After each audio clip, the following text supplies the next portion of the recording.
বিএনপিকে চাপ দিয়ে কৌশলে আসল জিনিস আদায় করে নিচ্ছে জামাত। হ্যাঁ, বিএনপি এটা দিতে বাধ্য।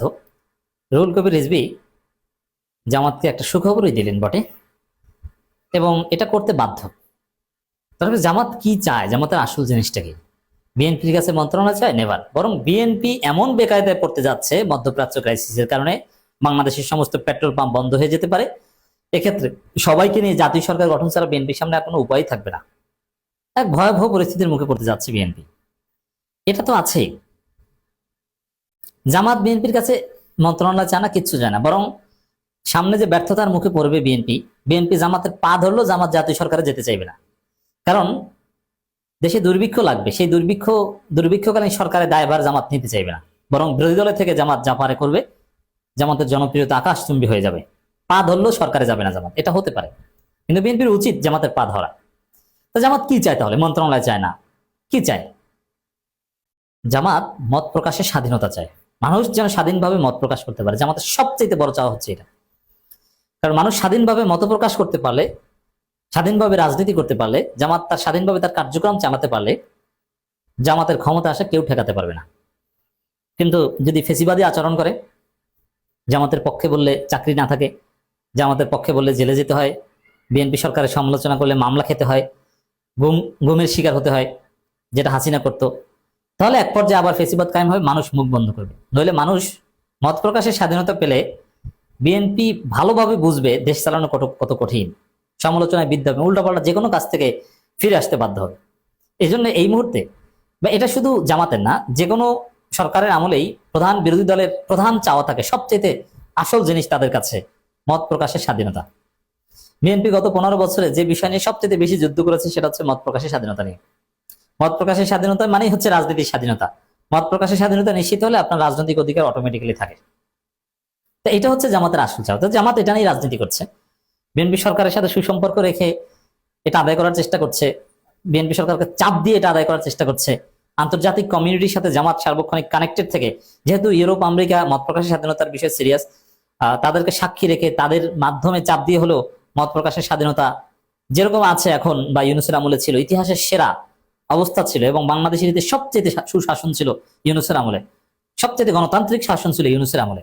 শুধু ভোট দিয়ে প্রতিনিধি নির্বাচন করলেই হয় না, নির্বাচিত সরকার যে কতটা খারাপ হতে পারে এটা তো আমরা দেখছি, এবং হাসিনার আমলও দেখেছি। কিন্তু অনির্বাচিত সরকার, গণঅভ্যুত্থানের মাধ্যমে সরকার যে কতটা ভালো হতে পারে, যেটা বাংলাদেশে নজিরবিহীন ছিল, যেটা ইউনূসের আমলে আমরা দেখেছি। এই জন্য মত প্রকাশের স্বাধীনতাটাই হচ্ছে আসল।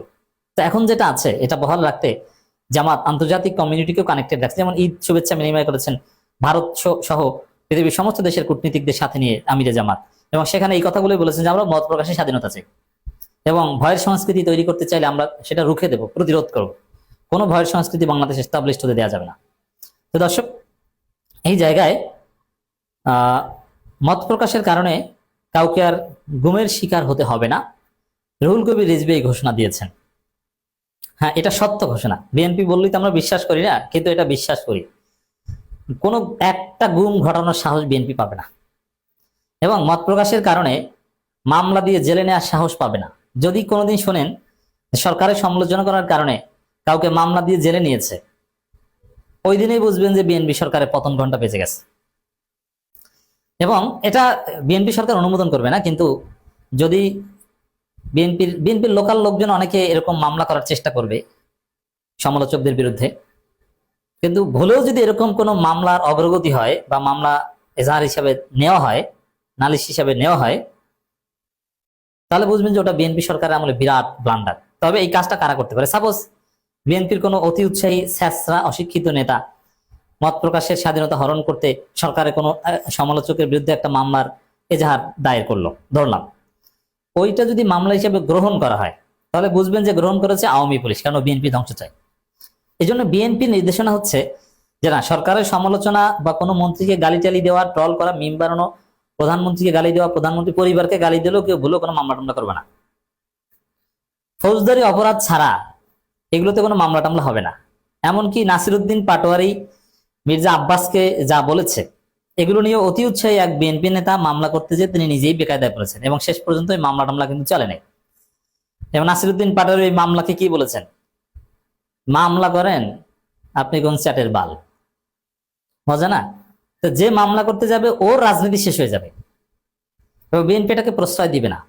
অতএব মত প্রকাশের স্বাধীনতা বাংলাদেশে এখন বহাল রাখার সিদ্ধান্ত বিএনপি সরকার নিয়েছে, এবং কোনো গুম টুম এটা ভুলেও করবে না।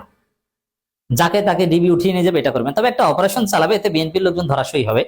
চাঁদাবাজ, অস্ত্রবাজ, এ ধরনের সামাজিক অপরাধী যারা আছে তাদেরকে ধরার জন্য অপারেশন ক্লিন হার্ট 2 এরকম একটা অপারেশন বিএনপি সরকার চালাবে। ঈদ শেষ হয়েছে, সামনেই এপ্রিল মাসে এটা শুরু করতে পারে, এপ্রিল মাসের শেষের দিকে বা মাঝামাঝি সময়। তবে হ্যাঁ, বিএনপি সরকারের অবস্থান পরিবর্তন হতে সময় লাগে না। একটা সময় তারা দেখতে পারে যে অবস্থা খারাপ, এখন মত প্রকাশের স্বাধীনতা হরণ করে কিছু লোককে গুম করা বা মামলা টামলা দিয়ে জেলে ভরার প্রয়োজন আছে, তাহলে সমস্যা, তখন আবার এই সিদ্ধান্ত পরিবর্তন করতে পারে। কিন্তু যখন এই সিদ্ধান্ত পরিবর্তন করতে যাবে তখনই বুঝবেন যে বিএনপি সরকারের পতন ঘন্টা বেজে গেছে। তা আমাকে বিএনপির নানান পর্যায় থেকে, বিএনপির সৌদি আরব শাখা, বিএনপির আরো বিভিন্ন শাখা, বাংলাদেশেরও বিভিন্ন জায়গার লোকজন আছে, হুমকি দেয় যে এ তো সরকারের কট্টর সমালোচকের বিরুদ্ধে মামলা দেবে। বাবা তুমি দাও না মামলা, তুমি কোন স্যাটের বাল, তুমি মামলা দাও, আমি একটু দেখি তুমি কি মামলা দিতে পারো। তোমার রাজনীতি আমি খেয়ে দিব, আমি চ্যালেঞ্জ দিলাম, তুমি মামলা দাও, তোমার রাজনীতি খেয়ে দিব, চ্যালেঞ্জ। তো দর্শক, 26শে মার্চ মহান স্বাধীনতা দিবস উপলক্ষে 2 দিনের কর্মসূচি ঘোষণা করেছে ক্ষমতাসীন দল বিএনপি। নয়াপল্টন বিএনপি কেন্দ্রীয় কার্যালয় দলের সিনিয়র যুগ্ম মহাসচিব ও প্রধানমন্ত্রী রাজনৈতিক উপদেষ্টা রুহুল কবির রিজভী এক সংবাদ ব্রিফিং এ কর্মসূচি ঘোষণা করেন। আমরা ভেবেছিলাম যে রুহুল কবির রিজভী বিএনপির পরবর্তী মহাসচিব হবেন, কিন্তু এখন সালাউদ্দিন আহমেদকে বানানোর একটা বাধ্যবাধকতা ফিল করছেন ভারতের চাপে তারেক রহমান। এই সময় তিনি বর্তমান ব্যবস্থাপনা মানুষের বাক স্বাধীনতা রয়েছে এবং নিজের মত প্রকাশের কারণে কাউকে আর গুমের শিকার হতে হবে না, একটা নিরাপদ পরিবেশ প্রতিষ্ঠিত হয়েছে। হ্যাঁ, নিরাপদ পরিবেশ তো প্রতিষ্ঠিত করে গিয়েছেন ইউনূস, সেই ইউনূসেরটা এখনো বহাল আছে কিছুটা হলেও, অ্যাটলিস্ট মামলা, থানা, পুলিশ এইসব সেক্টরে বহাল আছে, কিন্তু মাঠ পর্যায়ে বহাল নাই। কারণ অটোমেটিক্যালি মানুষ এখন ভয় পাচ্ছে যে বিএনপির বিরুদ্ধে বলবো, বিএনপি কিনে ফেলে, এবং বিভিন্ন জায়গায় বিএনপি সন্ত্রাসীরা হুমকি দামকি দিচ্ছে। ফেসবুক পোস্ট দেওয়ার কারণে বিএনপি সন্ত্রাসীরা ছাত্র শক্তির লোকদের, নানান লোকদের, এনসিপির লোকদের হুমকি ধামকি দিচ্ছে, এটা চলছে। কিন্তু অ্যাটলিস্ট ওই যে গুম মামলা, আইন শৃঙ্খলা, রাষ্ট্র, বিএনপি সন্ত্রাসীরা অপকর্ম করছে, ওদেরকে অপারেশন ক্লিন হার্টে ধরা হবে, কিন্তু রাষ্ট্র শক্তি ব্যবহার করে গুম বা মত প্রকাশের স্বাধীনতা হরণ এটা করা আপাতত হবে না। এটা একটা সুখবরই বটে।